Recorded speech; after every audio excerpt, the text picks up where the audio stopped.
Allez, salut à tous, c'est Matt, on se retrouve aujourd'hui pour notre vidéo du dimanche et vous le voyez, j'ai un nouveau, pas setup, mais de nouveaux overlays. J'ai commandé ça pour les streams le soir. D'ailleurs, il y en a un ce soir, 20h30, 21h, je pense.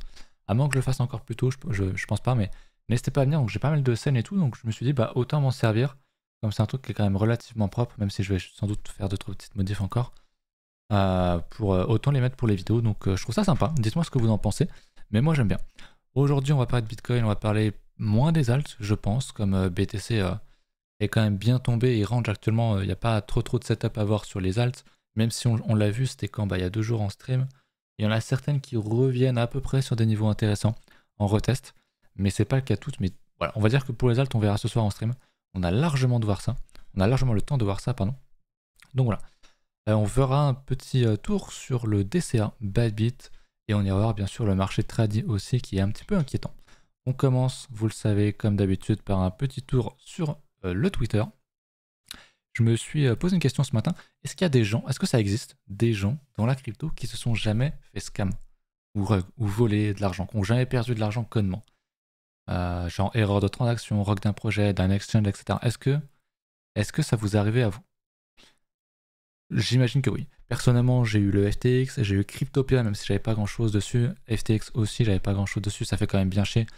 Mais voilà, quelques rocks par-ci par-là. Des délistes d'exchange aussi. Mais ça compte pas vraiment selon moi. Donc il y en a quand même beaucoup en dessous qui se sont fait quand même plutôt massacrer. On avait Quentin qui nous dit qu'il s'est fait voler sa ledger et ensuite qu'il a perdu la clé privée. Qui fait très très mal. Mais il y a un petit peu tout, pas mal d'ACO. MTGOX, donc lui c'est un ancien, c'était un exchange il y a, je sais pas, c'était en 2013, 2015, 2013 je crois le hack de MTGOX. Deuxième nouvelle importante, selon moi, c'est sur Solana. Solana qui a connu, je sais pas si c'était toute la nuit ou de longues heures en tout cas, comme je l'ai écrit, de blockchain qui était off, donc impossible de faire quelconque transaction, comme à la bonne époque j'ai envie de dire, malheureusement. Malgré le bear market, il y a encore des problèmes qui ne sont pas corrigés. C'est quand même assez inquiétant, je trouve. Après, la blockchain est super, ça va très vite, il n'y a pas de frais, c'est super efficace, mais il y a trop de bugs. Il y a trop de. Alors, il y a eu des hacks aussi, mais il y a trop de. Comment? Il y a trop de temps mort sur la blockchain en fait, et tu peux te retrouver complètement piégé pendant plusieurs heures. Si tu veux vendre un NFT, si tu veux vendre qu'importe, faire une transaction, et que la blockchain est morte, bah, ça en fait que c'est pas viable. Je veux dire, je pense que c'est la plus grosse blockchain qui a eu le plus de temps de downtime, en fait, de temps mort. Donc c'est quand même vraiment pas très bon. Il y a eu beaucoup de commentaires, il y a encore une conversation qui a eu actuellement il y a entre Bitcoin maximaliste et Solana maximaliste. Je vous laisserai lire ça si jamais vous êtes intéressé. Mais ça parle encore à l'heure actuelle alors que j'ai posté le tweet à midi. Mais effectivement, j'ai un petit peu de troll en disant est-ce que c'est toujours un investissement intéressant ou est-ce que c'est voué à devenir un mème? Parce que malheureusement, c'est en train de devenir le cas. Hein. Solana, bah, c'est connu aussi, en petite partie, pour ses erreurs techniques. Ce qui n'est pas le cas de d'autres. Donc moi, je me pose des questions. Je pense quand même, je suis toujours du côté, ça reste toujours un invest intéressant. Ils ont quand même de très gros soutiens. Les devs sont quand même très bons, même si on va dire qu'ils sont pas très chanceux. Il y a Vitalik, donc le créateur de BTC, d'Ether, qui est quand même de leur côté, alors que techniquement, c'est une blockchain concurrente, mais je mets ça entre gros guillemets, bien sûr. Donc il y a encore du lourd à venir sur Solana, et j'espère qu'ils réussiront à corriger tous ces problèmes. Malheureusement, ça se fait pas en bear market et j'espère que pour le prochain run, bah, il y aura plus de problèmes majeurs comme ça, quoi. Parce que c'est quand même assez problématique, je trouve. Bref, on va passer du coup sur notre chart. Hop, petite transition qu'on aime bien aussi. BTC hier en stream, on était donc ici, là où j'ai mon curseur. Je vous avais demandé scénario jaune ou scénario rose. Est-ce qu'on réintègre et c'est un setup bullish? Let's go, ou alors est-ce qu'on on ne réintègre pas tout de suite, on range, on dump, et malheureusement, la majorité des gens, une petite majorité des gens, étaient plus sur le schéma jaune, et donc du coup on allait un petit peu plus bas, c'était plus mon idée que j'avais en tête. Je crois qu'on est venu chercher les 61.8 finalement, c'est pas encore le cas en début de stream je crois. Hop, si je regarde ça, 61.8, on est venu les chercher par 2 fois. Donc c'est une plutôt bonne chose, c'est un bon niveau. Maintenant ce que je veux voir absolument pour acheter sur BTC, c'est qu'on réintègre très vite, qu'on fasse ça, pour qu'on puisse reconstruire. Ou alors, on est juste sur une phase de retest, on ira peut-être un peu plus haut, mais derrière, on risque de revenir rechercher beaucoup plus bas, revenir rechercher le bas de la structure qui est ici. et en espérant que ce niveau-là tienne. On est quand même, je le rappelle, encore une fois dans le Vegas H4, donc dans le Vegas de suivi de tendance, qui est rouge ici, qui quand même qui a très bien marché ici. On est dans une tendance qui est très forte, donc je ne mettrai pas de côté tout de suite. Souvent on fait ça, on vient de rechercher une fois, on monte, on reteste encore une fois et on repart derrière. Si on regarde le daily, c'est ce que j'expliquais en stream, c'est que peut-être qu'on est sur une grosse config de range, d'accumulation, on pourrait faire un truc comme ça et repartir et exploser fin du mois ou pour avril, pourquoi pas. Donc je ne pense pas personnellement qu'on casse ce plus bas là. Alors peut-être qu'on va venir y faire une mèche, prendre de la liquidité et repartir, mais je pense qu'on est en train de former une structure ici qui sera bullish. Après c'est mon avis basé sur rien, si ce n'est que la tendance est bonne et que la saisonnalité veut que globalement février, mars, avril, mai, ça se porte plutôt bien sur les marchés. Mais bon, c'est pas une vérité générale non plus. On a eu quelques cas, quelques années où c'était pas le cas. Mais bon, vu le bear market qu'on s'est mangé, je pense que ça serait vraiment pas déconnant qu'on ait un petit peu de tendance haussière plus que ça et qu'on vienne vraiment rechercher. Hein. Je repasse en hebdo peut-être plutôt. Hop, ici. Et qu'on vienne rechercher des niveaux 38.2, 50%. Et puis en fait plus tard faire un plus gros range pour le halving et repartir derrière. Donc voilà pour mon avis sur BTC. J'ai pas trop changé d'avis. Je vais juste voir quand même le Vegas Daily. On a touché le Vegas Daily aussi l'autre coup, mais il est plus en range. Il est quand même assez plat actuellement. Donc ça en fait un niveau moins important, moins évident. Alors que le H4 lui est quand même vraiment dans une belle tendance haussière. Donc voilà pour BTC. Je reste haussier, j'ai pas forcément de signal d'achat ici. On voit qu'en H4 il n'y a rien, j'ai pas regardé en daily, mais il n'y a rien de notre côté. Donc on attend. Peut-être qu'on ira faire un plus bas, qu'on ira faire une divergence et qu'on repartira. Mais pour l'instant j'ai pas de signaux. Donc je suis en mode stand-by, on range et puis on verra soit on a un signal plus bas, soit on réintègre et on achètera plus haut. Pour moi en tout cas c'est comme ça que je vois les choses à l'heure actuelle. Je voulais voir aussi peut-être vous montrer au niveau de King Fisher, donc ici, tac. On va faire, ah bah il va pas me, il va peut-être laguer. Ok, il me met que tous les leviers. On peut pas changer. Pourtant j'ai refresh la page. Je pensais que c'était un bug mais ça ne marche toujours pas. On a de gros leviers en dessous, 18K, etc. Mais je pense pas qu'on y aille. On a des gros niveaux qui sont beaucoup plus proches, à 24K, à 25K. C'est les niveaux des tops hein, en H4. Donc rien de bien étonnant. Je vous refais un petit peu le point aussi sur ce graphique-là de Decent Trader qui nous montre la même chose, mais selon moi de manière beaucoup plus fiable, beaucoup plus étalée, avec des leviers plus légers aussi. On voit qu'il y a quand même une énorme accumulation. Je vais même pouvoir, pas du tout ce que je voulais faire. On va même pouvoir vous montrer comment est-ce que j'avais fait. Tac. Il me semblait que j'avais fait un truc pour... bref. Je vous montre tout. On voit qu'il y a quand même beaucoup de niveaux. Au-dessus, en accumulé, il y a quand même beaucoup de niveaux à aller chercher au nord. Au sud, il y en a aussi, mais de toute façon, il y a forcément des niveaux des deux côtés. C'est obligatoire. C'est comme ça que fonctionne le marché. Hein. Offre et demande. Tu as forcément des acheteurs et des vendeurs, des gens qui se sont liquidés au nord ou au sud.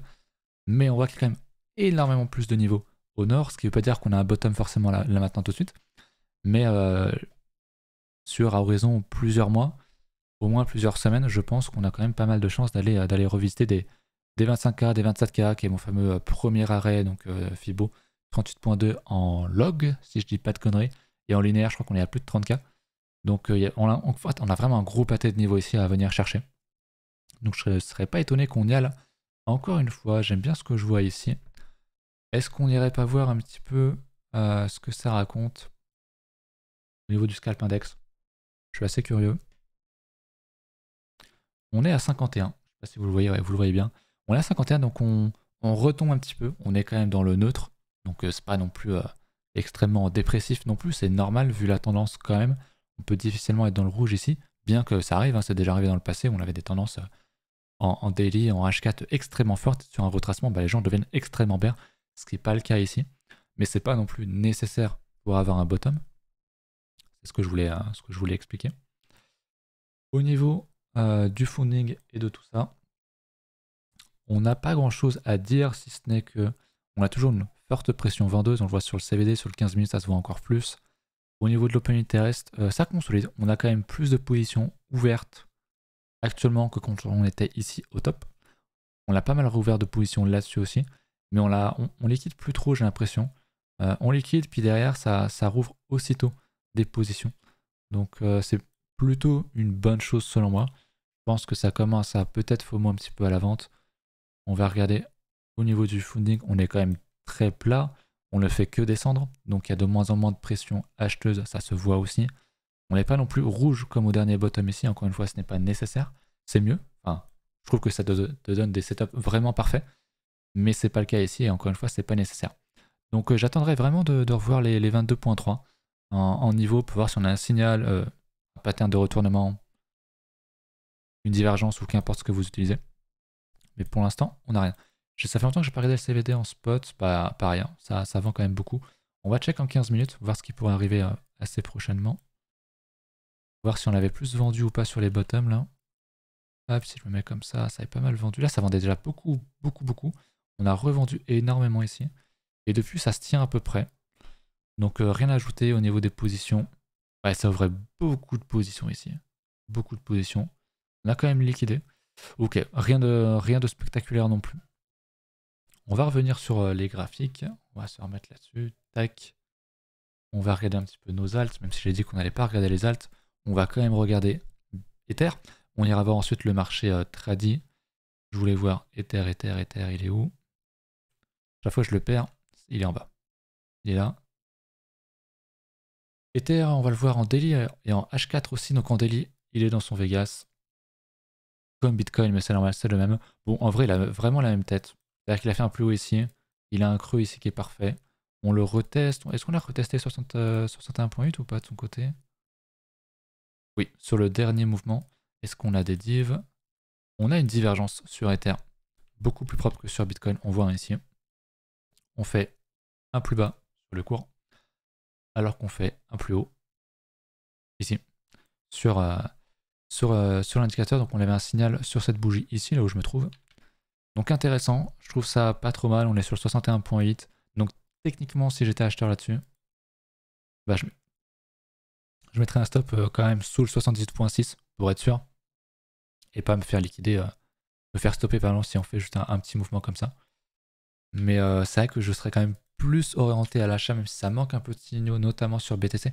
En fait, sur BTC, ce que j'aimerais vraiment, c'est qu'on réintègre ce niveau-là, qu'on soit un petit peu plus confiant. Et voilà. À mon sens, si on réintègre donc les 23 600 sur Bitcoin et qu'on remonte également sur Ether, ça me semblerait être un très beau setup. Même si techniquement, on a déjà le signal ici sur Ether. Sur Ether qui avait déjà bien cassé son Vegas H4 la dernière fois, là où Bitcoin était pile dedans. Et là, il est pile dedans aussi. Donc, à surveiller. C'est intéressant. En fait, pour moi, je vais repasser sur BTC. Mais bon, concrètement, vous l'avez compris, hein, Ether, c'est pareil. Il faut absolument tenir ce creux-là. Et casser ce niveau-là pour repartir en tendance haussière. Si on casse ça, pas sur une mèche, hein, si on fait vraiment, on repart en tendance baissière, il faudra vraiment voir sur du HTF pour rechoper un achat éventuellement. Mais ce sera sur du daily, sur de l'hebdo, que ça se verra. Mais pour moi, on est toujours dans une dynamique qui est forte. On avait un top quand même, ici, hein, c'était, je vois pas la date, mais il y a quelques jours, une semaine peut-être, c'était le 21 février, on est le 26. Donc on est toujours très proche d'un top. On n'a pas cassé ce creux là, qui est quand même un très beau creux. On a pris quand même pas mal de niveaux ici. Retest d'une structure, pour moi, c'est parfait. On est sur des niveaux qui sont intéressants à acheter, parce qu'on est en tendance haussière. J'irai pas jouer de short ici. Après, si on a un setup un peu plus intéressant en haut, pourquoi pas. Mais short ici, pour moi, c'est vraiment très con, parce que comme je le dis, on a la borne haute, du range, ou plutôt de la structure, et la borne basse. Oula, mon truc est vraiment pas droit. La borne basse ici, et on est en plein milieu. Donc short ça, c'est compliqué. L'acheter, c'est aussi compliqué. C'est pour ça que j'aimerais acheter un peu plus bas, ou en tout cas que mon stop soit vraiment plus bas. Donc voilà pour mon idée sur Bitcoin. Je sais pas ce que vous en pensez de votre côté, mais on est dans un niveau, on est un peu entre deux choses. Donc c'est vrai que c'est un peu compliqué. Je vais pouvoir remettre ça en résistance. Voilà. Puisque désormais c'est une résistance. On va la mettre comme ceci. Et on va surveiller ça ce soir en stream, voir s'il y a du mouvement. Et puis on fera un autre point du coup mercredi, je pense. Tout simplement. Ça, c'était pour Bitcoin. Je crois que j'ai pas grand-chose d'autre à ajouter sur le BTC ni sur Ether. Je réfléchis, je regarde mes onglets. Mais je crois que non, il n'y a pas trop d'alt qui pètent non plus. J'avais dit il n'y a pas trop d'alt qui pètent, mais il y en a quand même quelques-unes. Mais c'est du 10%, c'est quelques retests, on va dire. On avait vu quoi? J'avais vu un truc qui était en 18%, mais c'est de l'IA, je crois. Non, ouais, c'est de l'IA. D'ailleurs, qui fait un très beau setup, le BDP, en H4, là, qui est en train de casser un range, je viens de voir ça. Qui pourrait être intéressant, mais bon, c'est trop un shitcoin. Pour trader ça en H4, perso, je n'y touche pas. Le root qui qui est sur un bon niveau de retest techniquement, comme 2-3 autres aussi. On reverra ça ce soir. Le dodo hein, qui est très très fort, je vous en parlais, ça fait un petit moment. J'avais racheté ici, j'ai re-racheté là-dedans sur la... C'était même pas sur la clôture de la bougie rouge, c'était un peu plus bas. J'ai dû acheter avant le bas de la mèche. Donc je suis assez content, le dodo qui casse un très très très gros niveau, malgré que Bitcoin soit entre guillemets moche, en tout cas en daily et en H4. Mais il casse un très gros niveau, donc le dodo, hein, techniquement, si le link nous fait ça, franchement, c'est très difficile d'être bearish. Il y a quelques alts qui nous font ça en hebdo. Il faut encore qu'il confirme. Il nous reste 6 heures, on est dimanche, mais s'il fait une clôture comme ça, pour moi, c'est vraiment quelque chose de très très bullish. À voir si dans les semaines d'après, on fera un retest, qui pour moi sera quelque chose d'immanquable, pour aller chercher effectivement derrière une bonne tendance. DYDX est pareil, on l'a revu en stream d'ailleurs, je vous le remontre parce que il a quand même beaucoup de mal à repartir. Malheureusement, il a cassé un petit peu au moment où PTC commençait un petit peu à faire chier. Du coup, il reteste beaucoup. Vous savez que là, du coup, on est sur un support. Maintenant qu'on a cassé la résistance, on est sur un support. Et le fait de nous voir compresser sur un support, c'est quand même pas très bon. Généralement, ce genre de pattern, on aime faire ça, tac, tac, et repartir. Là, on est dans une structure où on a une LP, donc une belle résistance ici, et un bottom ici. Pour moi, c'est très clair. Sur DYDX, si on casse ça, il y a moyen de sortir de ces positions. Si on est sur un swing, si on est même sur du, pourquoi pas, un peu plus long terme, quitte à re-rentrer si on réintègre, ce qui serait quelque chose d'assez fort. Et puis par contre, si on casse ça, pour moi, il y a des positions swing à prendre, même moyen court terme, à prendre sur le DYDX. Donc je vais surveiller ça assez fort, je vais mettre même une alerte, parce que c'est techniquement une position que je pourrais rentrer en swing avec du levier. C'est quelque chose qui pourrait m'intéresser, donc je vais me mettre une alerte. Mais on voit qu'on pourrait faire un double bottom. J'aime beaucoup ce qu'on est en train de faire, on a vraiment un bon niveau ici. Après, bon, on peut très bien aller plus bas, aller casser ce niveau beaucoup plus tard, mais j'aime quand même bien ce que je vois sur DYDX. Bref, j'avais dit que je parlerais pas des alts. J'ai parlé des alts, évidemment, je peux pas m'en empêcher. Du coup, on va faire le petit point quand même sur le marché tradi. On est dimanche, c'est quand même pas très beau, je vous rappelle ce qu'on a fait sur le SP. On a un gros niveau qui doit casser. On rejette un petit peu pour l'instant pour prendre les stops. Le dollar n'est pas très bon. On a des news qui ne sont pas très bonnes, autant sur le chômage que sur l'inflation. Donc pour l'instant, on rejette. On va dire plutôt qu'on revient rechercher des niveaux un peu plus bas sur le range. Si je regarde ça, on est encore, voilà, on n'a même pas touché le 38.2. En log, en linéaire, ça va être globalement pareil, on l'a même pas encore touché. Donc techniquement, on pourrait revenir sur le 38.2 ou sur le 50% ici. Ou pourquoi pas même sur le 61.8, prendre les stops ici, ça c'est vraiment le pire truc à faire. C'est quelque chose qu'on fait souvent sur BTC dans ce genre de pattern, quand on a une grosse résistance qui va casser. Mais avant, on vient prendre vraiment un gros lot, donc un lot LOW, pas LOT. Hein. On vient prendre un lot comme ça, et on repart, et c'est vraiment derrière même, j'ai envie de dire, en ligne droite, on fait ça. Sur le SP, c'est quand même un peu moins le cas, donc c'est pour ça que j'aurais tendance plutôt à regarder les retracements de ce niveau-là. Et pour le coup, on est quasiment, alors je me suis peut-être trompé, mais on peut considérer qu'on a touché le 61.8. Je me mets bien, on peut considérer qu'on a touché le 61.8. Donc on a peut-être un bottom ici, ce qui serait bien pour Bitcoin aussi. Et effectivement, en linéaire, on l'a touché. Donc c'est intéressant, il faudrait voir comment est-ce qu'on va réouvrir lundi et mardi.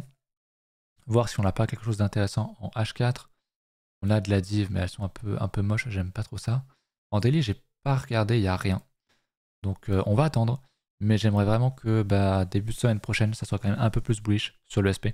Et ça le sera normalement sur nos cryptos aussi. Au niveau du dollar, du coup, j'en parlais. Le dollar très fort, hein, ça c'est sûr. On l'avait vu déjà vendredi. Il nous fait une très belle bougie. Malheureusement, donc la clôture mensuelle va être très moche, malheureusement pour nous, sur le dollar. Je sais pas trop quoi en penser. Enfin, pour moi, c'est quelque chose de techniquement bullish. Hein. On a un très gros niveau mensuel, un très gros range dans une tendance haussière. Donc théoriquement, la target est ici. On est venu chercher une résistance. on reteste le support. La logique, c'est de faire ça derrière. Ce qui serait vraiment pas bon pour le SP de 1 et pour les cryptos de 2. C'est un truc qui pourrait vraiment nous faire tomber. Je vais retester les 18K, les 20K, je me souviens plus trop des niveaux. Mais dans l'idée, ce serait un petit peu ça. Mais c'est pas encore le cas. On peut très bien ranger en fait. On a un support, on va pas le casser d'un coup. Ok, on peut rejeter, refaire des choses comme ça, revenir le retester et le casser en fait. Donc c'est quelque chose de tout à fait possible. Ce sera surveillé à minima en daily selon moi. Mais là en daily, on fait un V-bottom. Donc il y a des niveaux à les casser ici, techniquement. Si on veut prendre des stops, mais il y a beaucoup de stops ici. Ici. Tout ça, il y a des niveaux à aller chercher. Je me dis, hein, on a ce niveau-là qui est tracé depuis très longtemps. Je sais pas à quoi ça correspond en termes de Fibo, c'est que je surkiffe Fibonacci. En termes de Fibo, si je prends le top. Alors je me suis trompé d'outil. Tac. On l'a même pas au 38.2. Ça correspondrait du coup au 61.8 à peu près. Surtout en linéaire, pile poil. Donc j'espère qu'on n'ira pas aussi haut, qu'on va s'arrêter au 38.2 ou au 50.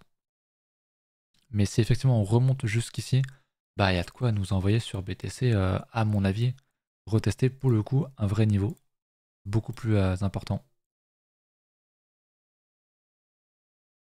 Au moins les 38.2 ici, ou les 50%, donc revenir rechercher les 20K en fait. On n'y est pas encore, c'est du daily, on a largement le temps de voir les choses venir. Mais effectivement, quand on voit ça sur le dollar, on peut être difficilement optimiste sur BTC. Voilà pour le côté tradi. L'or, on s'en fout en vrai. Le reste, on verra ça plus tard. J'avais fait un indice, je crois que c'était Bitcoin divisé par le SP pour voir un petit peu la force. Et BTC est globalement toujours plus fort que le SP, en tout cas sur du long terme. Mais on avait regardé ça en stream, je vais pas forcément revenir là-dessus aujourd'hui. Dernier point, du coup, on va aller voir, je vais nous mettre là-dessus. On va aller voir notre DCA sur Babit, du coup, qui se porte toujours pas trop mal. On a la chance, hein, je vous rappelle, d'avoir vraiment acheté de manière assez agressive sur les bottoms de BTC. Je sais plus, c'était il y a quelques... on va faire à 2 mois, un truc comme ça maintenant. Donc on est très bien au niveau des alts. On a forcément perdu beaucoup depuis. Je crois qu'on était à plus 200 ici, plus 250 ici, mais c'est du long terme. Donc il n'y a pas de souci. On est encore en plus 27%, en plus 38%. Quand on regarde Bitcoin en hebdo, il y a quand même largement de quoi être satisfait. Je vous rappelle que j'ai réduit la fréquence d'investissement comme on est quand même pas mal remonté. C'est effectivement, c'est ça qui est important, si effectivement il y a un petit peu le scénario entre guillemets Black Swan sur Bitcoin et sur le dollar externe, et qu'on retourne à chercher 20K, bah là j'aurai cette réserve d'argent, de cash de côté pour pouvoir réaugmenter la fréquence d'investissement et réacheter un petit peu tous les jours. Ok, on voit que pour l'instant j'ai quand même 77 achats, 78 sur celui-là. Donc ça fait un petit moment qu'on l'est dessus quand même. Maintenant j'achète que par semaine. Mais voilà ce que je voulais vous montrer. Je vous rappelle aussi également que c'est un DCA que je fais avec l'argent des référals que j'ai sur Babit. Donc si vous cherchez une plateforme pour trader, franchement Babit c'est très bien. Je ne suis plus sponsor mais j'ai quand même un lien référal, donc n'hésitez pas à y passer. Vous aurez je ne sais plus combien de réduction de frais, je crois que c'est 15% pour le premier mois. Donc voilà, et puis du coup je prends une partie de cet argent, une fois que j'ai payé les graphistes, etc. Et bah je mets tout en DCA.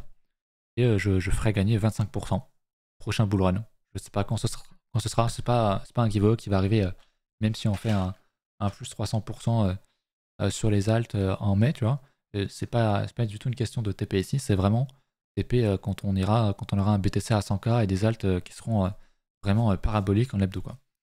Donc on a le temps, et c'est pour ça que bah, au total il y a largement, il y aura peut-être facile 1K à gagner. Donc on va suivre ça chaque semaine, tous les dimanches. Voilà les alts que j'ai in. Il y a quelques shitcoins, il y a quand même quelques trucs sérieux. J'ai fait avec ce que j'avais sous la main. Et si jamais il y a beaucoup plus de sous, bah je relance un DCA sur... pardon, je me suis trompé, je sais pas ce que je voulais faire. Je relancerai un DCA sur d'autres alts. Peut-être un petit peu plus shitcoin, mais un peu sérieux, des trucs qui sont dans le top 100, voire top 200. Ça peut être intéressant, mais peut-être éviter tout ce qui est... Enfin, après, le Doge et le SHIB, pour moi, c'est des choses qui vont monter, même si c'est concrètement de la merde. Ça devrait quand même plutôt bien monter. Voilà pour ça, je pense que j'ai fait le tour. La vidéo sort avec du retard, je suis désolé. Mais c'est pas très grave. Voilà, je vous laisse là-dessus, j'espère que vous avez kiffé la vidéo. N'hésitez pas à passer ce soir en stream. On va faire un long stream, je pense. La dernière fois, j'étais même parti sur les jeux vidéo. il y avait encore du monde, donc c'est sympa. Peut-être que je ferai ça pour la soirée. Voilà. Je vous laisse là-dessus. Encore merci. À une prochaine.